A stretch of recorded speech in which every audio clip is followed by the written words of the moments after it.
तो पिछली क्लास में हम लोग डिस्कस कर रहे थे कि कौन से फैक्टर्स जो होते हैं वो मॉनसून को अफेक्ट करते हैं।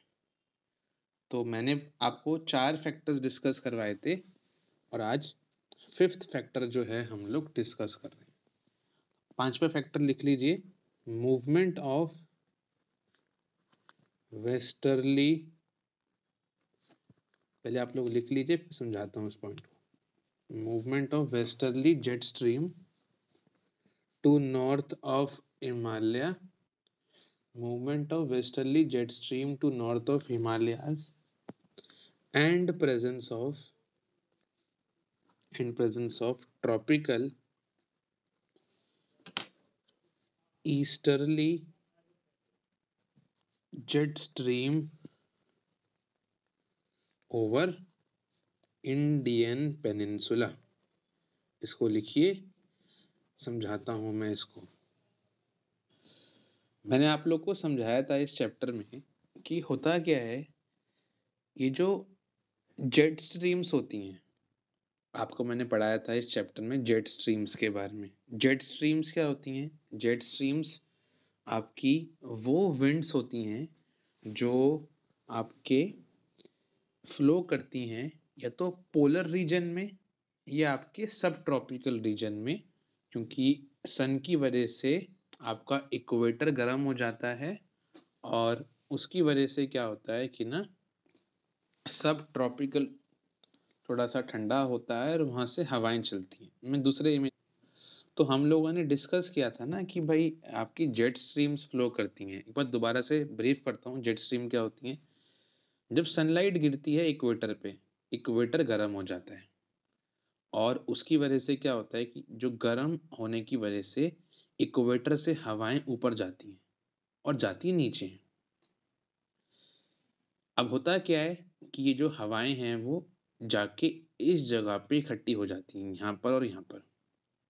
जो सब ट्रॉपिकल रीजन है, ये सब ट्रॉपिकल रीजन है। ऐसे ही आपका पोल्स पे भी जब सनलाइट गिरती है तो वो सनलाइट आपकी हवा गर्म कर देती है और हवा यहाँ जाती है इस जगह पे 60 डिग्री पोल रीजन पे, यहाँ पर और यहाँ पर।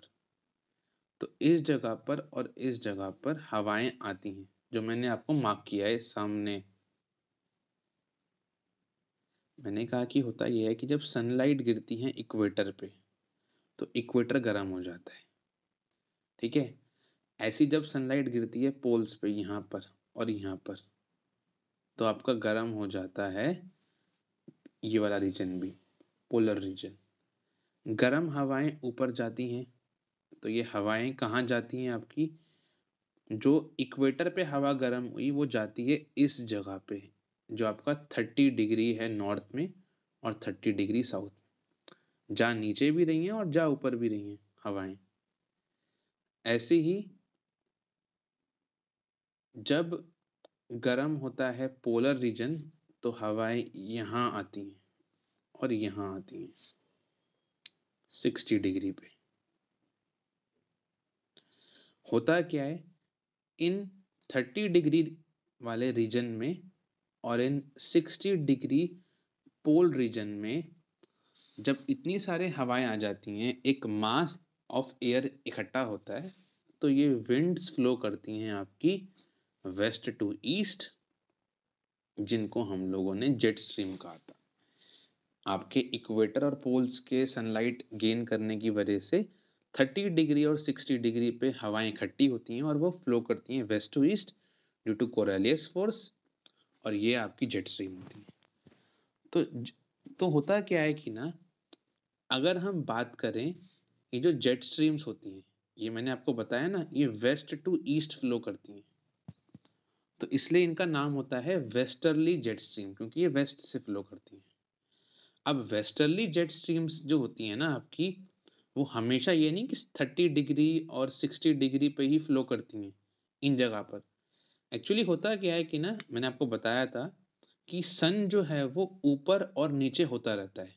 गर्मियों में सन ऊपर जाता है और सर्दियों में विंटर्स में सन नीचे आता है। इसकी वजह से ये जेट स्ट्रीम भी ऊपर नीचे होती रहती हैं।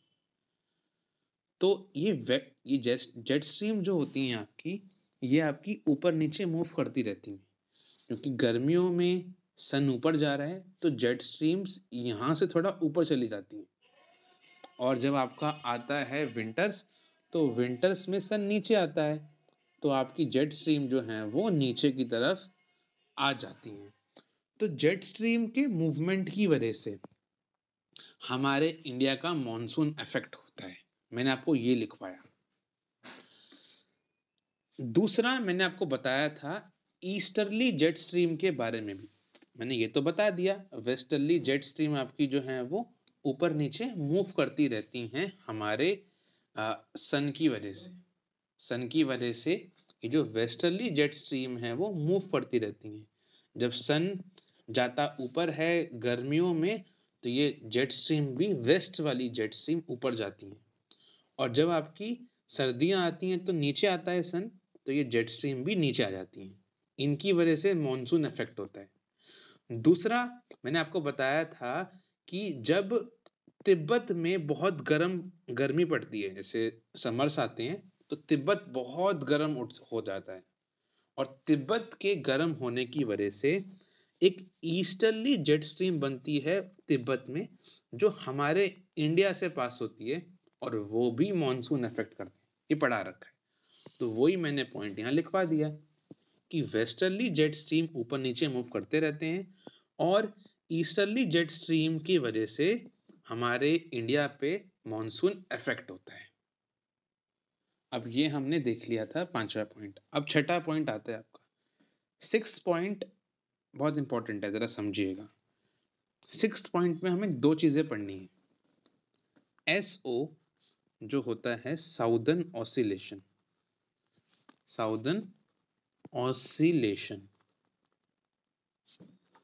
और एक होता है आपका एल नीनो। दो इफेक्ट पढ़ने हैं हमें, साउदर्न ऑसिलेशन और एल नीनो इफेक्ट। बहुत इंपॉर्टेंट है, ये एग्जाम में अलग से भी पूछ लेते हैं। तो ये तो हम क्वेश्चन लिख रहे थे ना अभी कि फैक्टर्स अफेक्टिंग इंडियन मॉनसून, इसमें 6 पॉइंट लिखवाए मैंने, तो ये तो क्वेश्चन आ सकता है एग्जाम में। अलग से ही पूछ लेते हैं कि what is southern oscillation, what is El Nino, तो वो भी आपको पता होना चाहिए। समझते हैं इनको। देखिए दोस्तों, हमारी हेडिंग है एसओ, सदर्न ऑसिलेशन, उसे हम लोग समझते हैं। पहले हम दो बातें ध्यान रखते हैं। देखिए, आपको ये इंडिया दिख रहा है, इंडिया के जितना भी नीचे ओशन है, इसका नाम होता है इंडियन ओशन। इसका नाम है इंडियन ओशन। अब इंडियन ओशन में जरा एक चीज ध्यान रखिए। इंडियन ओशन में जो आपका ईस्टर्न रीजन है, ये आपका पूरा इंडियन ओशन है ना। इंडियन ओशन में ईस्टर्न पार्ट कौन सा है? देखो, नॉर्थ, साउथ, और आपका इधर वेस्ट, इधर ईस्ट। ठीक है, तो ईस्टर्न पार्ट कौन सा है? ये वाला। तो इंडियन ओशन में ईस्टर्न पार्ट कौन सा है? जो ऑस्ट्रेलिया वाला है। ठीक है, तो अब ऑस्ट्रेलिया में एक जगह पड़ती है डार्विन, एक जगह का नाम है, तो मैंने उस पर फोकस कर दिया। अब इंडियन ओशन में हम लोग कौन सा पार्ट देख रहे हैं? ईस्टर्न पार्ट देख रहे हैं, और ये ईस्टर्न पार्ट जो है आपका, इस पे हम फोकस कर रहे हैं अभी। अच्छा, ठीक है। दूसरा, आप आ जाइए चाइना के थोड़ा सा इधर, चाइना जापान की तरफ कौन सा ओशन है दोस्तों? Pacific ocean. पैसिफिक ओशन में साउथ में जाइए, तो साउथ में इधर आ जाएंगे हम लोग, साउथ पैसिफिक ओशन। ऊपर है नॉर्थ पैसिफिक ओशन, नीचे साउथ पैसिफिक ओशन है। तो आप नीचे आए तो आपको मिला साउथ पैसिफिक ओशन। अब साउथ पैसिफिक ओशन में भी जो ईस्टर्न पार्ट है, मैंने बताया ना, नॉर्थ, साउथ, ईस्ट, वेस्ट, तो इधर कहीं साउथ पैसिफिक ओशन में ईस्टर्न पार्ट ये है तहीती। इस पे फोकस करिए। तो मैंने आपको बताई 2 बातें अभी। पहला मैंने बताया कि तहीती किधर है आपका? साउथ पैसिफिक ओशन में ईस्ट की तरफ है। और डार्विन किधर है? इंडियन ओशन में ईस्ट की तरफ है। क्या बताया मैंने? कभी कभार ये प्रेशर उल्टा हो जाता है। उल्टा मतलब जो डार्विन में लो प्रेशर है, ये कभी कभार हो जाता है हाई प्रेशर 2 से 4 सालों में। और जो आपके तहीती जहां पर है साउथ पैसिफिक ईस्टर्न में, यहां पर कभी कभार 2 से 4 सालों में हो जाता है लो प्रेशर। और इस प्रेशर के चेंज होने को ही हम कहते हैं सदर्न ऑसिलेशन एसओ। और ये हमारे इंडिया के मॉनसून को अफेक्ट करता है।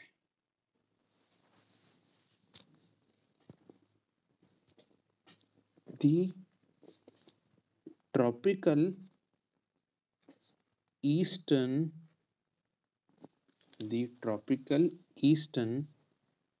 साउथ पैसिफिक ओशन, मैंने बताया आपको जो जो ईस्ट साइड में साउथ पैसिफिक ओशन है,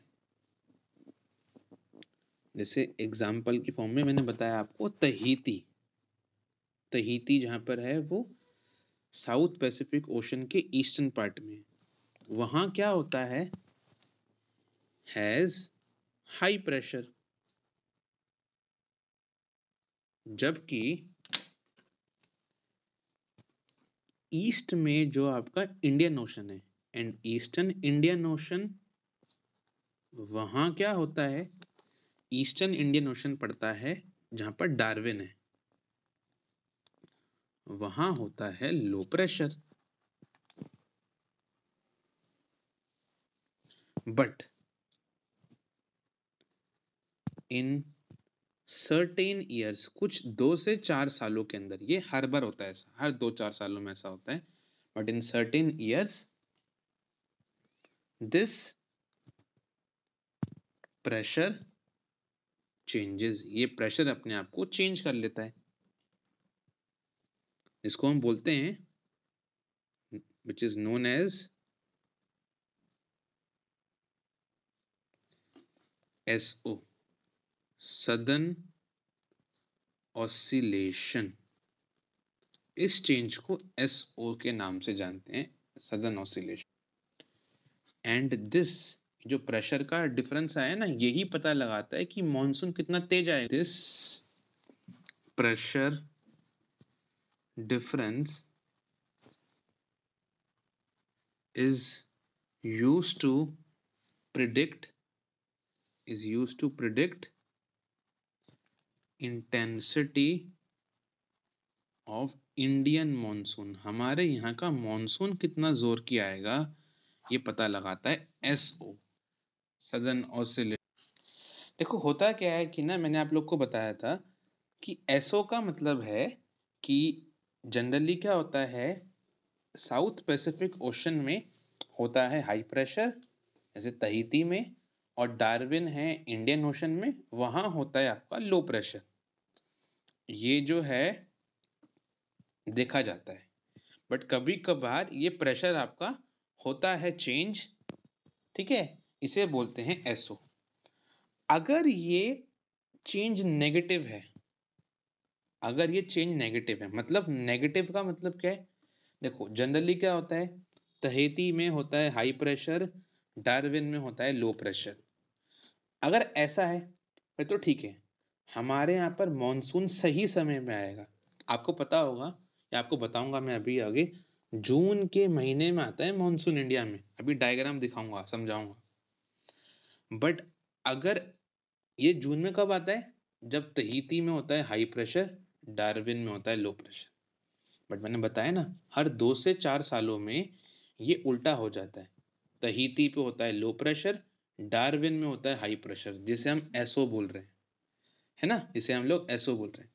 अगर जब ये एसओ देखने को मिलता है, एसओ मतलब जब तहीती में क्या होगा, लो प्रेशर, और डार्विन में क्या होगा, हाई प्रेशर। अगर ये ऐसा हो जाए, अगर ये चेंज नेगेटिव आए, and if this change is negative, ये चेंज नेगेटिव है, नेगेटिव का मतलब समझ में आ रहा है, तहीती में हाई के बदले लो प्रेशर हो और डार्विन में लो के बदले हाई प्रेशर हो, उसे मैं नेगेटिव कह रहा हूं। अगर ये चेंज नेगेटिव है, इसका मतलब इंडिया में मॉनसून या तो कम आएगा या जून के बाद थोड़ा लेट आएगा, जुलाई में आएगा। और देखा भी होगा आपने, टीवी में कहते नहीं है कि भाई इस साल तो मॉनसून लेट आएगा, इसका मतलब उस साल में ये नेगेटिव हो रहा है, एसओ। नेगेटिव मतलब कि आपका तहीती में लो प्रेशर है, डार्विन में हाई हाई प्रेशर है। तो अगर ये चेंज नेगेटिव है, that is south Pacific ocean में हो low pressure, that is south Pacific ocean has low pressure, और इंडियन ओशन में हो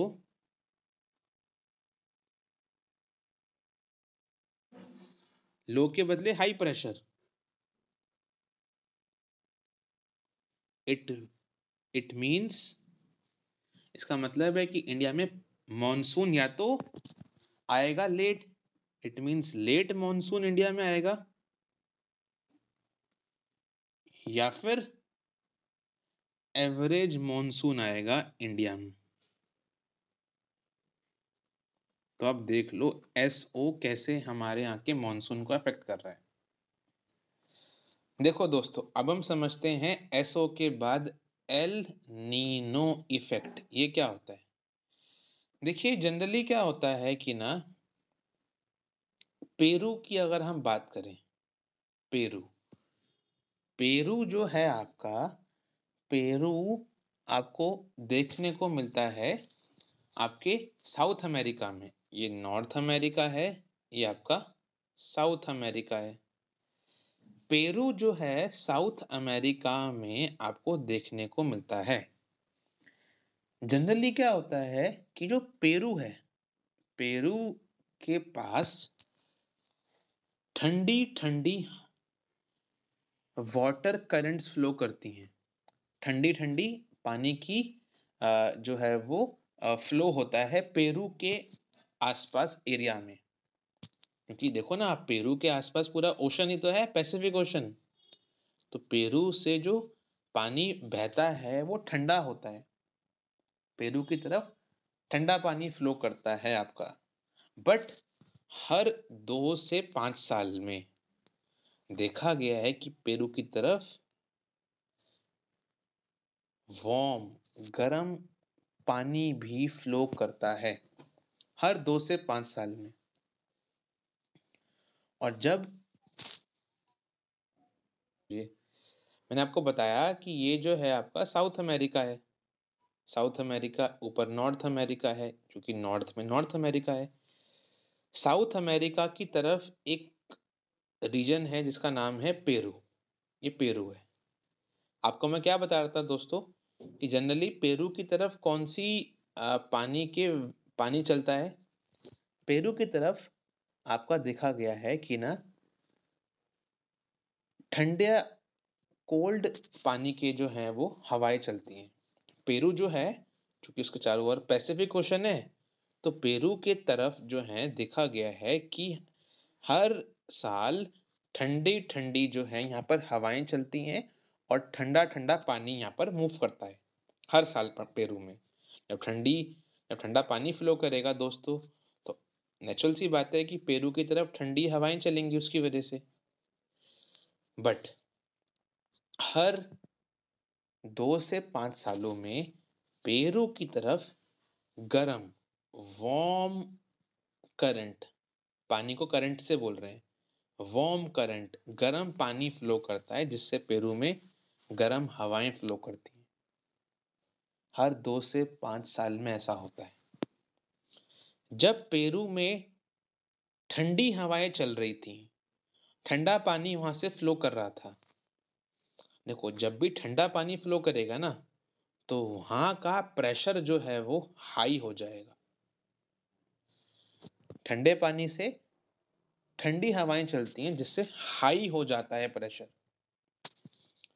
और हर 2 से 5 सालों में पेरू में गर्म पानी फ्लो करता है तो गर्म हवाएं चलती हैं। गर्म हवा का होता है लो प्रेशर। तो जनरली पेरू के आसपास हाई प्रेशर होता है क्योंकि ठंडी हवाएं चलती हैं, बट 2 से 5 साल में वहां पर लो प्रेशर गर्म हवाएं चलती हैं। इस प्रेशर के चेंज को ही एल नीनो बोलते हैं। और एल नीनो की वजह से भी हमारे यहाँ पर मॉनसून पे इफेक्ट पड़ता है। और जो मैंने पढ़ाया आपको अभी एल नीनो इफेक्ट, अगर मैं एल नीनो इफेक्ट को सदर्न ऑसिलेशन के साथ जोड़ दूं तो एक हमें फिनोमेना मिलता है एनसो। इसे एनसो बोलते हैं। एल नीनो इफेक्ट, देखो ना, एल नीनो इफेक्ट में से ई और एन ले लिया मैंने और एस ओ था southern oscillation. L Nino effect plus southern oscillation को मिला के बनता है एनसो इफेक्ट। तो एल नीनो इफेक्ट को भी डिस्क्राइब कर लेते हैं। ये क्या होता है आपका? Generally warm ocean current flows sorry generally cold ocean current flows in Peru which causes ठंडी हवाओं से पेरू हो जाता है हाई प्रेशर पे, which causes high pressure in Peru, but in 2 to 5 years, हर 2 से 5 सालों में क्या होता है, ठंडी के बदले गर्म पानी और गर्म हवाएं फ्लो करती हैं, फ्लो करता है पेरू में, जिसकी वजह से विच कॉजेस हाई के बदले लो प्रेशर इन पेरू। और इस प्रेशर के चेंज को ही दिस चेंज इन